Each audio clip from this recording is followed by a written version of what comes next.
രാത്രികാലങ്ങളിൽ അയൽ വീടുകളുടെ കതകുകളിൽ മുട്ടി ഭീതി പരത്തുകയായിരുന്നു പ്രതികൾ. ഇവരുടെ ശല്യം സഹിക്കവയ്യാതെ പല വീടുകളിലും CCTV സ്ഥാപിച്ചിരുന്നു. CCTV ദൃശ്യത്തിൽ നിന്നാണ് യുവാക്കൾ അയൽക്കാരായ തേജസ് ഭവനിൽ മനോജ് എന്ന് വിളിക്കുന്ന മണികണ്ഠനും സഹോദരൻ മുരുകനുമാണെന്ന് അറിയുന്നത്. അയൽക്കാരുമായി പ്രതികളുടെ കുടുംബം രമ്യതയിലായിരുന്നതിനാൽ പോലീസിൽ പരാതിപ്പെട്ടില്ല. അയൽക്കാർ പിന്നീട് പ്രതികളുടെ സ്വഭാവ വൈകൃതം മണികണ്ഠന്റെ ഭാര്യയെ അറിയിക്കുകയായിരുന്നു. ഇതറിഞ്ഞാണ് പ്രതികൾ അയൽ വീട്ടിൽ അതിക്രമിച്ച് കയറി അമ്മയെയും മകനെയും മർദ്ദിച്ചത്. ഞായറാഴ്ച വൈകിട്ട് കൂട്ടുകാരോടൊപ്പം ക്രിക്കറ്റ് കളിച്ചുകൊണ്ടിരുന്ന സജീവിനെ മനോജും മുരുകനും തടഞ്ഞു നിർത്തി.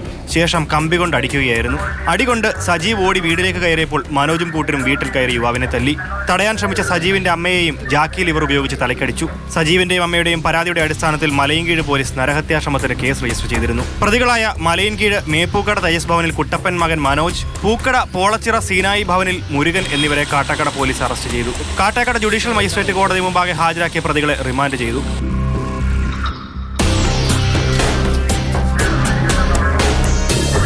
മാതൃഭൂമി ന്യൂസ്, തിരുവനന്തപുരം.